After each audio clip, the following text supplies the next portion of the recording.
The new year last night with Elaine Boozler, and we begin the new year with Richard Dreyfuss tonight and tomorrow. And coming up on Sunday on A&E, you start as the narrator of a show which I guess has something in common with this show, in that you sit people down and try and get their thoughts, not only about their lives, but about things they've witnessed. What's the title of the show? The Class of the 20th Century. A&E got 100 people together from all different walks of life, most of whom are very well known, and asked them to tell them their memories of their lives in terms of the century and its events. And it's not a history, it's how people felt about things, about the events of their lives and the moments of their youth. It's one small step for man. Everybody in the neighborhood was telling me we didn't even land on the moon. Giant leap for mankind. I mean, I remember old people sitting out on the porch going, oh, they didn't land on no moon. They're sitting out there in the middle of the desert. The reason it was such an incredible night for me, because I think it was the first night I ever got high smoking pot. So when I watched The Man on the Moon, I didn't think that was a big deal. I was so high myself. Of what you've seen, what's the most surprising response that anybody gave to a question?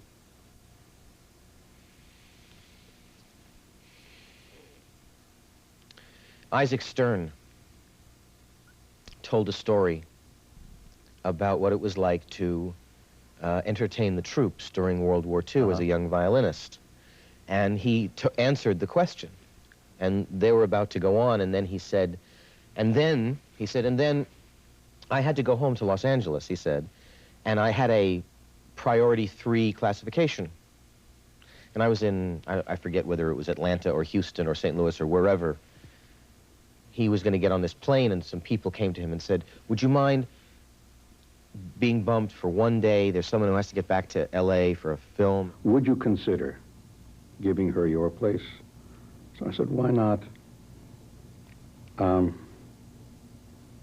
lady was Carol Lombard, and that was the flight in which she was killed. So that's the Class of the 20th Century, which starts on A&E this coming Sunday.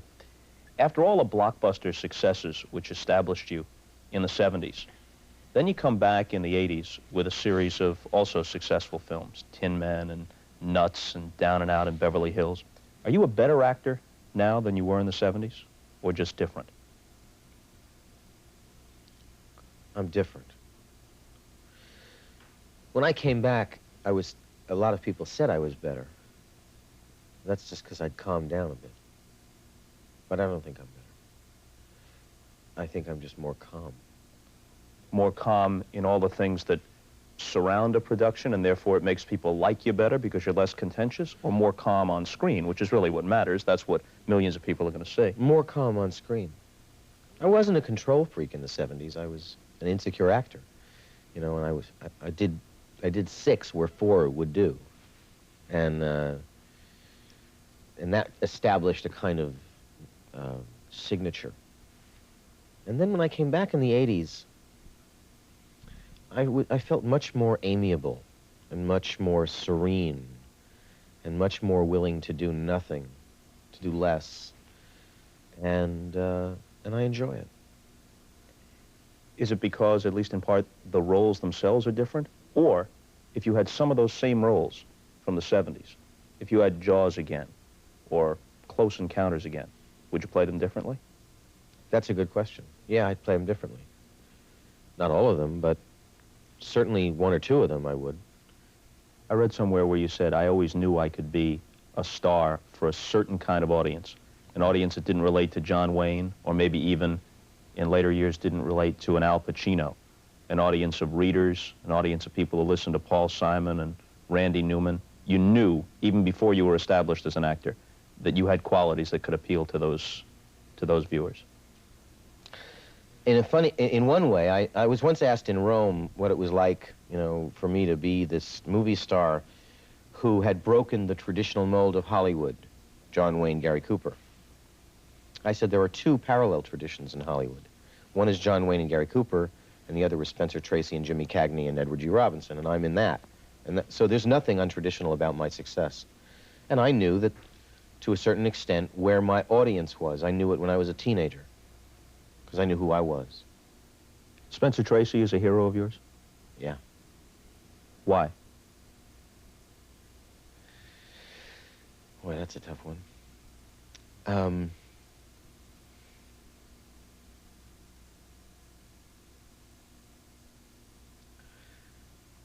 Well, he was... Why?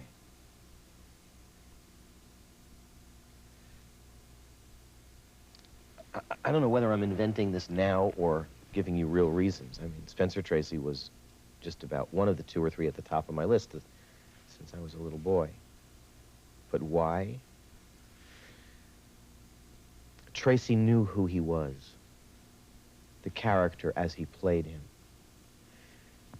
Tracy was vulnerable when most men weren't. Tracy was playing the tough guy with the heart of gold that you could see in 1931. He was humanity. You know, he had a humanity about him. He had this way of speaking and speaking with his eyes slowly closing and opening, where he would go,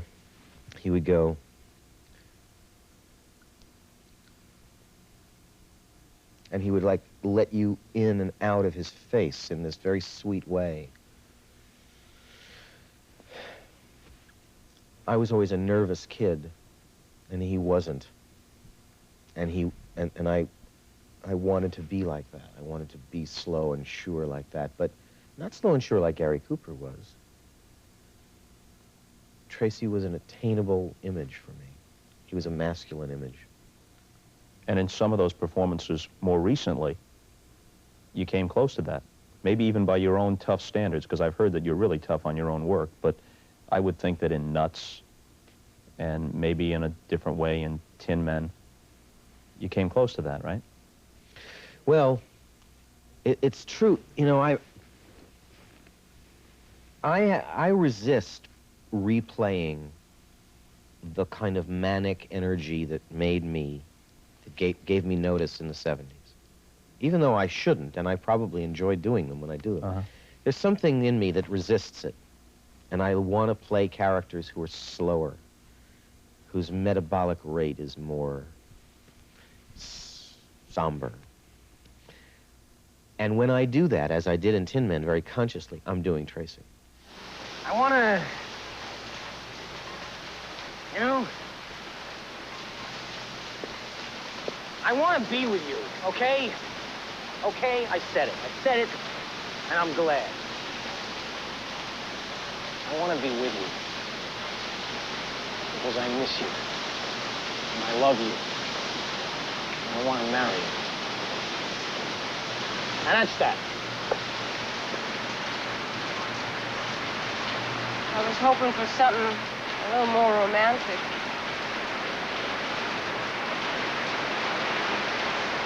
Okay. This is from an Esquire article of some years ago, where you say, when I was a little boy, I would watch people, how they took off their glasses, how they laughed, how they cried, how they fought with one another. Then I'd watch people respond. A certain way of taking off your glasses got a certain response. I'd have a fight with my brother, burst into tears. Then I'd go to the bathroom and see if I could burst into tears in still another way. How typical do you think that is of people who ultimately become successful actors, or is this close to peculiar to you? Well, except in little, it's probably what a lot of people go through.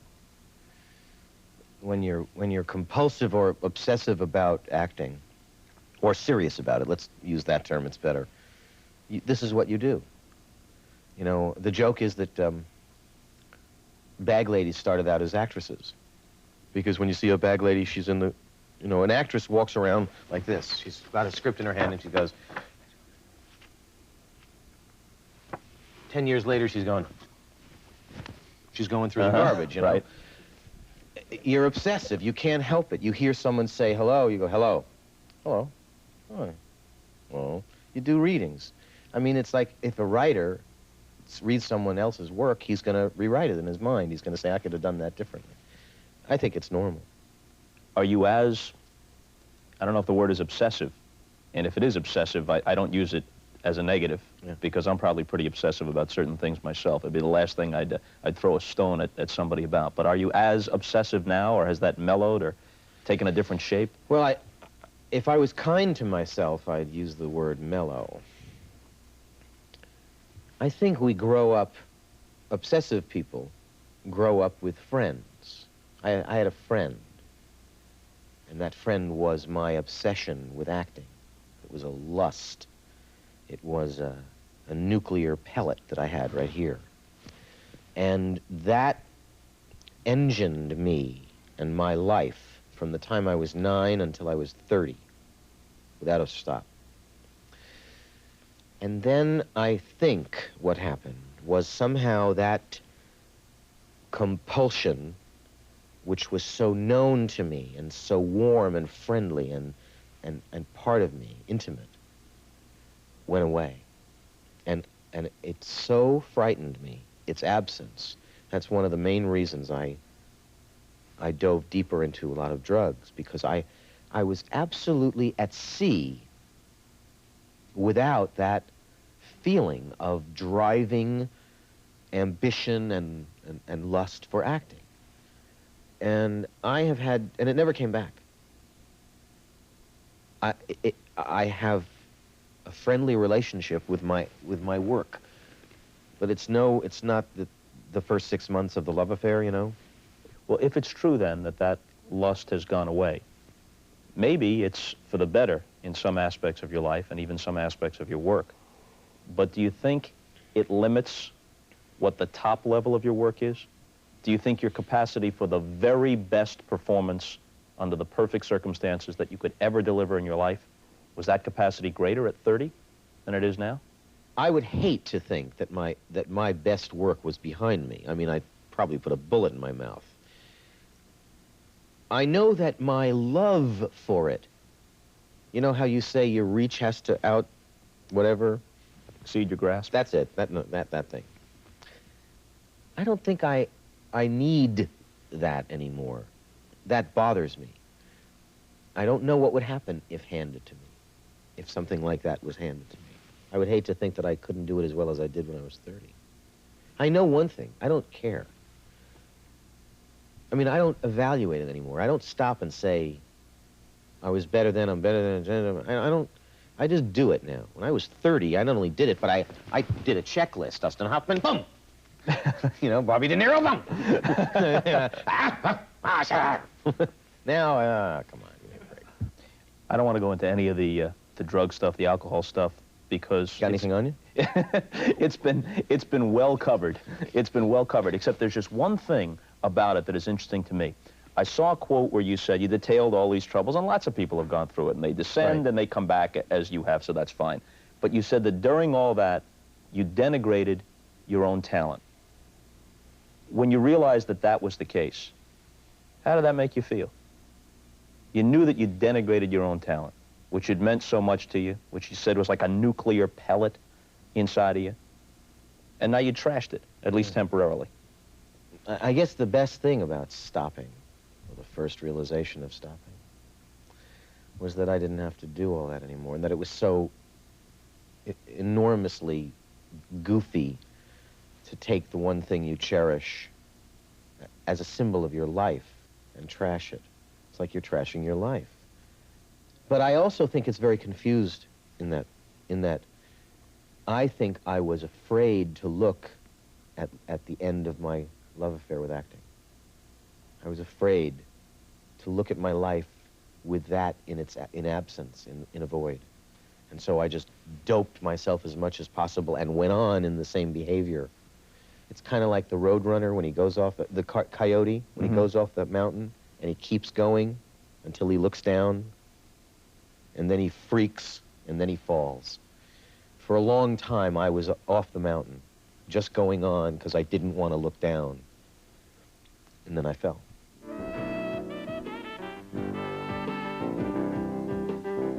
A conscientious objector during Vietnam, was this at a time when you were established at all as an actor? No. No, I mean, I had a kind of growing, good little reputation on TV, but nothing for real. No, this was before my professional movie life began. What was it like to go before that board and try and convince them that you were a conscientious objector? It was, first of all, I didn't want to get it. I had sought for years to find my generation's version of the Spanish Civil War. You know, where can we all be tested? And I thought that by applying as a CO, I could be tested. My manhood could be tested. And I had I was secure in the certainty that I would be turned down by the board, and then I'd have to go to Canada or face jail. And that's what I wanted. That was the test. Which didn't at all impact the fact that when I went before the board, I was so frightened that my tongue was cleaving to the roof of my mouth. I mean, these guys had the power of life and death over me, and I was trembling, and I was inarticulate and terrified. Were they, as a casting director might imagine, a bunch of tough, apparently right-wing guys, or were there sympathetic people There were no among them, natural fibers in that room. You know, that's what it looked like. A lot of mixes and polyesters and the close crew cut that. You know, it's funny. I can hardly remember them. I remember a haze of red. I was so scared. My parents were behind me, my friends and stuff as my witnesses, and I was like trembling. Because I had also written a kind of confrontational position paper and was prepared, I thought, to, you know, have a confrontation with them about various ethical questions that they had asked. Like, what would you do if you walked in and your mother was being raped, and what would you have done in World War II, and all that stuff. I sat down and they said to me, if we give you your classification, will you go to work immediately? Meaning alternative service. And I said, are you giving me my classification? And they said, yes, we've read your paper and we think it's very nice. You have it, you're a CO. And my mother says that I made a sound that she's never heard before or since. A blood-curdling wail came out of my mouth, and I had a nervous breakdown. I had a breakdown, because I was absolutely positive that I was aiming for that moment where they said, cross the line or do not cross the line, go to court, guilty or not guilty, Canada. And instead, they kind of took the rug out, threw the rug up in the air and said, here's your classification. You get what you want. There was an interesting exchange on a Mike Douglas show where you might not have thought this would happen. Must have been late 60s, early 70s, or maybe it was mid-70s. It had to be mid-70s because it involved Donald Rumsfeld, who was in Gerald Ford's cabinet. Right. Now, what the hell you were doing on the Mike Douglas show at the same time as Donald Rumsfeld is unclear to me. But you and he went at it. Yeah. What set it off? Well, the first time I was on the Douglas show, he asked me about Nixon or the pardon or something, and I responded because I'm political and I have thoughts about it. And I see this producer behind the camera writing furiously on a card. And I thought, I'm being yanked. And he takes the card, he turns it around and says, keep the kid talking. And this was in the days when I had a vested interest in being confrontive. I was on TV making remarks about people and things and doing interviews and I was all over the place. So Mike had me back a number of times to do that for him, with him, to him. So there's Rumsfeld on the show. If I was president, if I was king, if I was emperor, whatever, if I was senator from California or New York, I would ask for a total amnesty bill, period. A bill that says anyone who involved themselves in actions which are considered disobedient to the law involving the Vietnamese War, period, you don't have to pay it back. The kids that are out of the country, the kids that are living underground, the military people who hold bad papers because of actions taken within the military structure, just, it's okay. And he's telling me that all these guys in Canada got to go to jail. They got to go to jail. They're not, doesn't matter how well-intentioned. I said, so let me ask you a question. I said, let's say that Martin Luther King in 1959 or 1960 is arrested in a southern state for something, okay? But he stays out of the courts, stays out of jail because of the court system for X number of years, until it becomes apparent that the laws that he was nailed under are unconstitutional and wrong. Would you expect him to go to jail? He said, no. I said, then, just because these guys said that the war was wrong before you did, when your government has now tacitly admitted that the war was wrong, because that's what those helicopters off the top of those buildings in Saigon mean, why are you now saying, out of some personal spite, that because they were smarter than you were, or earlier, that they've got to go, right? And he got up and left. He literally walked off? Yeah, he got up and left. And you know, when you get Donald Rumsfeld as a guest, and then you lose him, you're crestfallen if you're a host, because this is a tough booking. And not only that, but let me tell you that as he left, and I thought, wow, what a victory for me, the audience was on his side. The audience thought that I was, I mean, my take on the audience at that moment, I could be wrong, but I think the audience was very, very irritated by me, by confronting him in that manner. I don't think I was wrong, and I would do it again, but I was surprised. He left, he walked off, and literally people were going like, Donald, you know? And the audience, there was this rumble of disapproval. All right, so you want to hear about Duddy Kravitz and American Graffiti and Jaws and Close Encounters? We'll do it tomorrow night. Until then, see you later.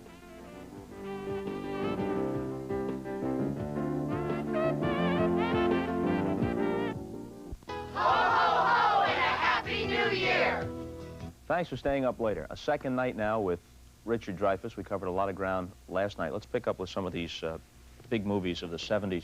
Before you were in American Graffiti, which is where you first really got recognized, you had a small part in The Graduate, and you were also in Valley of the Dolls, which I proudly can declare I never saw.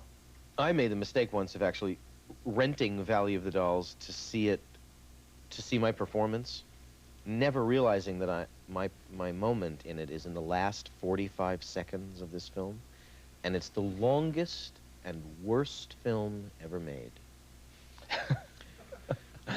It made me start drinking again. Just kidding. Just kidding. Now, you wanted the Dustin Hoffman part, which in retrospect, you know, you could see that. You wanted the Dustin Hoffman part in The Graduate, and Mike Nichols said, no kid, but. Well, yeah, everyone wanted the Dustin Hoffman part. It was the one, it was like, every actor in America wanted that part, and we all tried to get it.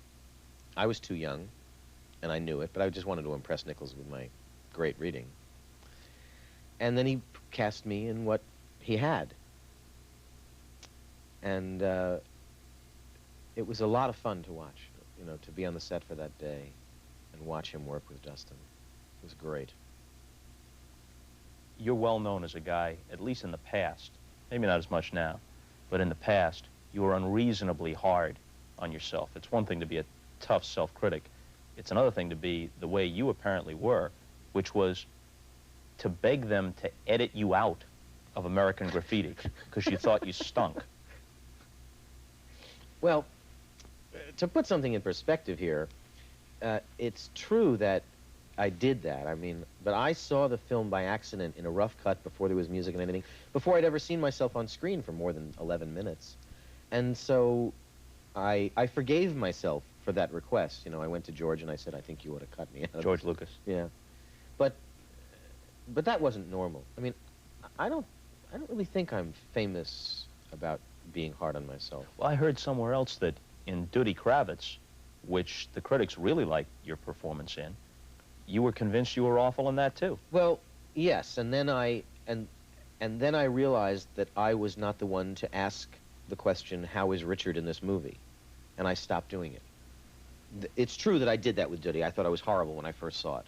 When I saw it again, I liked it. But people reported that I hated it, rather than I had learned to like it.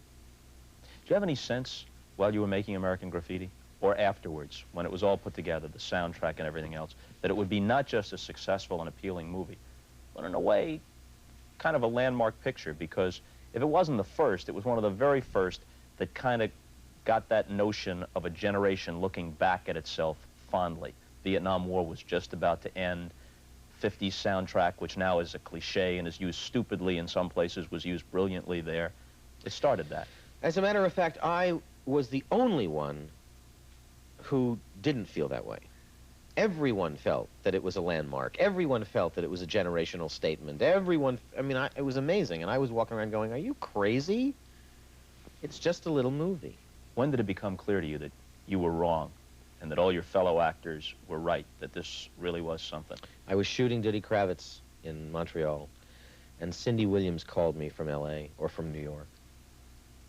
And she said, Ricky, you want to be a star? I said, yeah. She said, well, get down to Joe Allen's and walk in the door. She said, they're going to stand up and applaud. It's a restaurant on Broadway, or near Broadway. And she said everyone in the movie had taken America. I was out of it. I was out of America for 3 months. And I missed it. I missed that experience. But that's when I knew. I did not know until then. The guy you played, was there something of yourself or something of those fantasies you talked about last night in this guy? Oh, yeah. I liked, and still do, I liked playing characters who are self-aware. They're aware of themselves, even if they're aware that they're not aware, you know? And that was Kurt Henderson, and that's why I wanted to play him. And I mean, it's one of the times when I played a character where I owned that character the moment I read the script.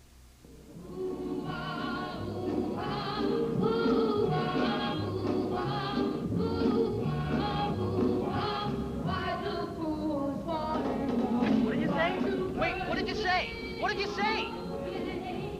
Quick, hang a right. What? Steven, cut over to G Street. I just saw a vision. I saw a goddess. Come on, you gotta catch up to her. You see anything?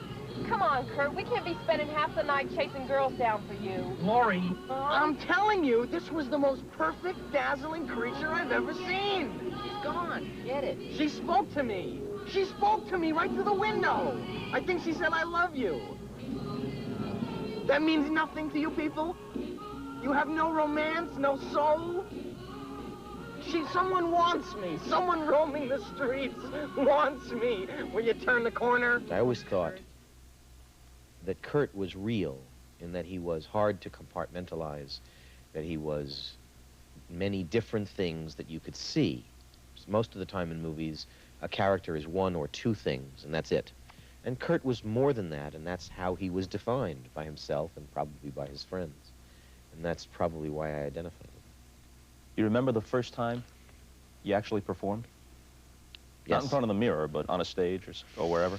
I'd moved to a new school, and I had moved to a new school, and I had to give an extra credit report. I had to give a report, and I was so nervous that my kneecap was jiggling up and down, and my voice was like that. And the teacher sat me down and sent me, they all went out to lunch, and I said to myself, I can do this. I had to do it because of the grade. And then I got up after lunch and I did it again. I told them the story of the poem, The Man Without a Country. Mm-hmm. And during that moment, I remember looking out at these kids and having them in the palm of my hand. When I was 9 years old, I started acting. I started seriously acting on stage, and I never stopped.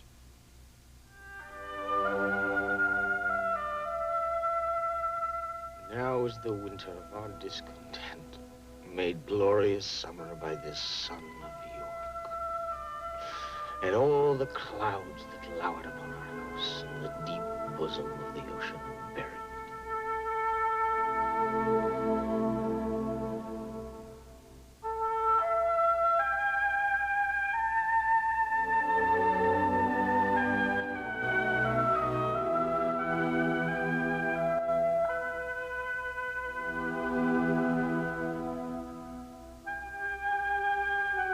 Words are the canvas of an actor. His lips are his brushes, and his tongue the colors of the spectrum. And when he speaks, he paints portraits.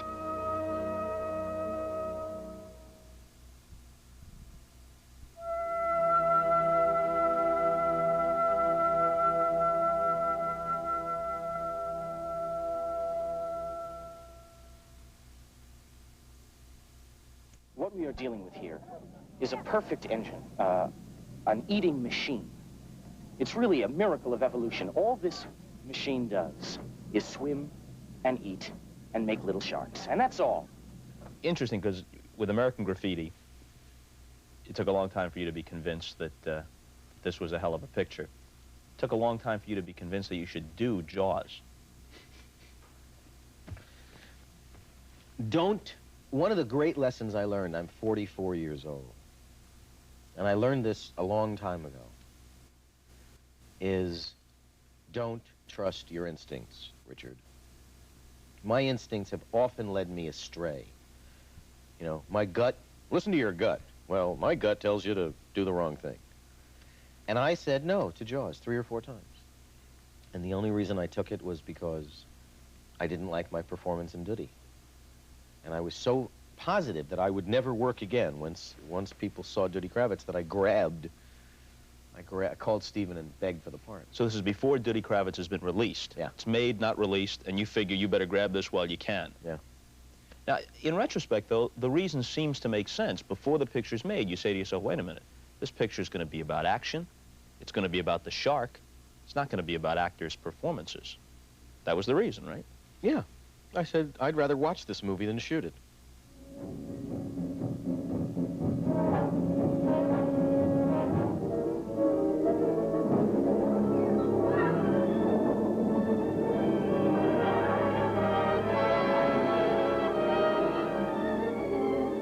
That's a 20-footer. You know, it'll be a bummer to make, and it was.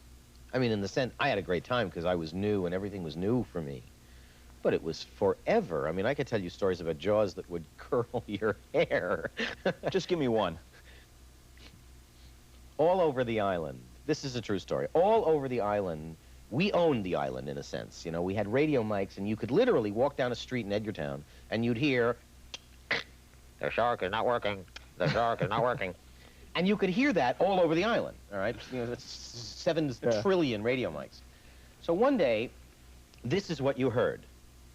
And the shark never worked. You understand? This shark would come out of the water like this. So he was like Frank Fontaine, the shark, or what? It was very much like some old Jewish comic who was looking for work. And we were... A shark from the Catskills. This was the shark from hell. And so one day, this is what you heard. The shark is working. The shark is working. Repeat. The shark is working. The boat is sinking. The boat is sinking. And I was on that boat. I was on that boat. This boat, we were 100 yards off the coast of Chappaquiddick in the Atlantic Ocean. Thank you very much. The bottom was ripped out of the boat. Water comes in. Water comes in. Robert Shaw, Roy Scheider, Richard Dreyfuss, Freddie Zendar, the boat wrangler, and a 70-year-old sound man with a $15,000 Nagra tape recorder. And the boats, and they're getting safety boats, safety boats, safety boats. I can't even tell you the end of the story. It's real dirty. No, it's 1:30 in the morning. I encourage you to go ahead. And we were sinking. And I mean, water was doing one of these numbers, you know? Yeah. Freddie Zendar is trying to ground the boat onto the beach of Chappaquiddick and failing. Safety boats are coming around trying to transfer people in 6-foot swells like this. And all people can hear is, the shark is working, the shark is working. So I'm trying to get this 70-year-old sound man, you know, to straddle the side of the boat and try to make it down. And I hear Stephen saying, get the actors off the boat, get the actors off the boat. Stephen, he's 70 years old. F him! Get the actors off the boat! One day, on the second day of shooting, a wave hit the boat that we were working on. There's this sound man sitting there with this Nagra right there. And a wave goes, boom! And he looked up and went, that's a wrap for sound. Were you ever afraid that this shark, I know nothing about the mechanics of how this was done. Were you ever afraid that this shark might malfunction and hurt you? I mean, eat me? Well, not eat you, maybe bump into you or graze you or... No, Bob. I had other problems to worry about. No, that was not my fear. My fear was, you know, learning how to scuba dive in time for my scuba dive scene, Yeah. or if there were any waitresses that hadn't been dated already by the rest of the crew on the island. You know, there were two aspects of this movie. One I thought was brilliant, and the other, I guess it was brilliant that they were able to make people buy it.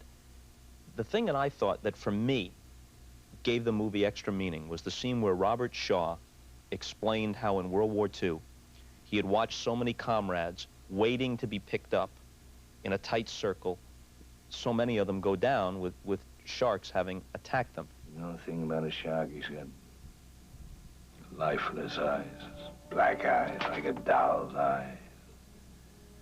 When he comes at you, he doesn't seem to be living until he bites you. Those black eyes roll over white, and then... Oh, then you hear that terrible high-pitched screaming.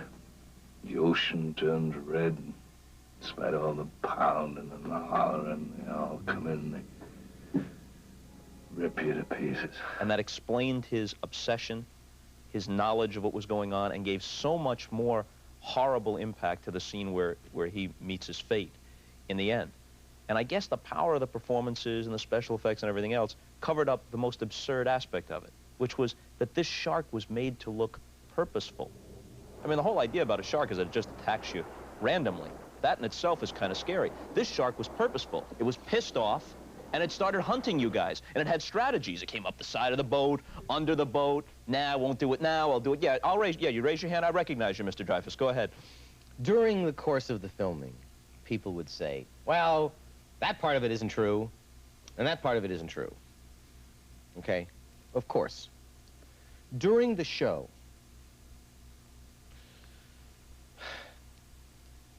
we tried very much to remain on spec with the truth, okay? The show's over, and a woman calls me from my answering service.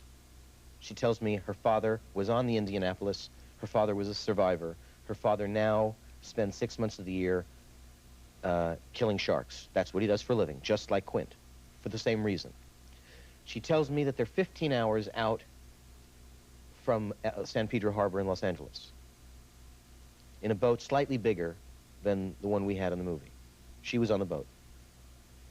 They spotted the great white. They put 2 barrels, not 3, 2 into the great white, and the shark did what they do in the movie, which is impossible. The shark took the barrels down and disappeared. And 10 hours later, the shark reappeared at the stern of the boat and began to eat the boat. And everyone on the boat, to put it mildly, became incontinent. And she said that her father killed the animal by walking up to the stern of the boat with a shotgun filled with 300 cc's of strychnine nitrate, whatever the thing is called, the stuff that we use in the movie, except we used 30. He had 300, and he went right up to the shark, who had the stern of the boat in its mouth, and blew his head off. And then they strapped the boat, the shark, to the side of the boat, and all the way into San Pedro Harbor, she said, her father sat down with a bottle of rye and said, he's going to wake up. He's going to wake up. And he was like in a state, knowing that, and it's been done. The shark, past its death, has reflexively killed, reflexively snapped and killed. So the point is that there is only one scientific error in that movie, and that is that my character goes up to the other shark that's hung up on the dock and measures its mouth like this. No shark expert would have done that because it knows that the shark could do that, even after it's dead. That's the only scientific mistake in that movie. That's the only uncorroborated moment in the film. So a shark could get pissed off? Not only get pissed off, but find your home address. See, there was a case. It was on Saturday Night Live, wasn't it? In Indianapolis. There was a case.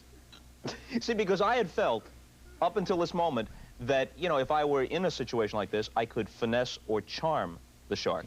Yeah. But now, apparently, that option isn't available to me. It doesn't like sports.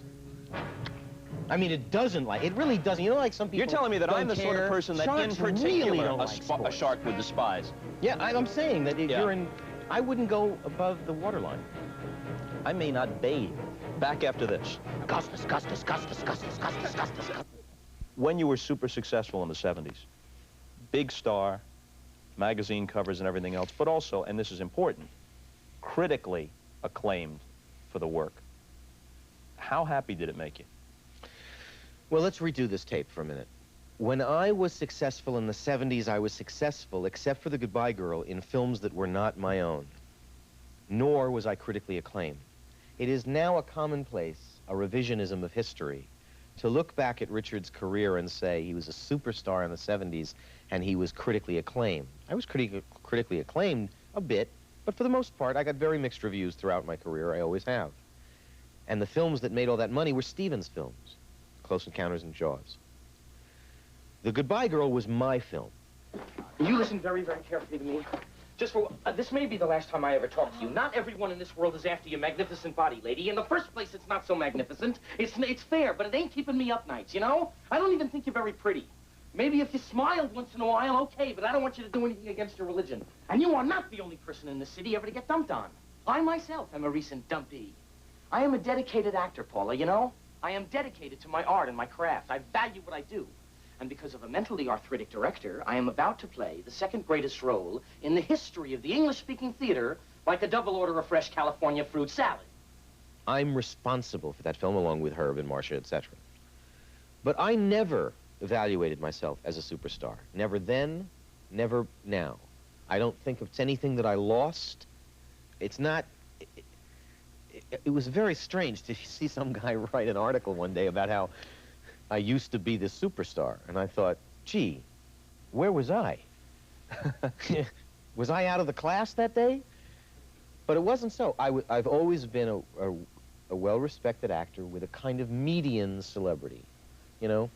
I'm the guy who, if we're walking down the street, they're going to tear Kevin Costner's clothes off, and I'll survive. I'll survive the accident. You know? But I always get a good table at a restaurant. That's the best part about it. All right, so after all this Jaws stuff, I am not answering the door. If someone arrives with a candygram, I can tell you that. Thank you for starting the new year with us. We enjoyed it. Thank you. Thank you very much. It's kind of a somber good night, isn't it? Well, you want to change something? You want me to put on something more colorful? You know, I just have a feeling that after 2 sprightly sessions, we're sort of like nodding off here at the end. We'll meet again, don't know where. Sorry. See you later.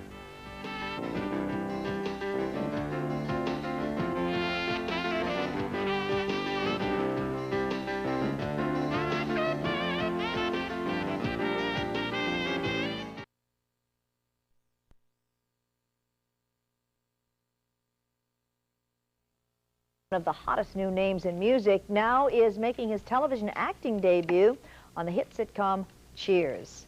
Harry Connick was busy taping the episode on the Paramount lot in Hollywood today. He plays a naive visitor related to Woody the bartender, and he has his eye on Rebecca. Sure, I can talk with you all night. In fact, I have, in my own way.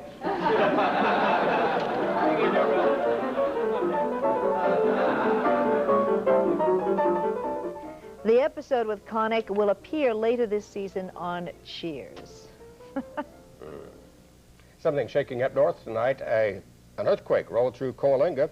It hit just before 9 p.m., measured 3.5 on the Richter scale, centered about 14 miles southeast of Coalinga. And that's it for this edition of Nightside. Don't forget, today in L.A. at 6 in the morning with Carla Aragon and Kent Schachman. For now, thanks for watching, and good night. See you tomorrow.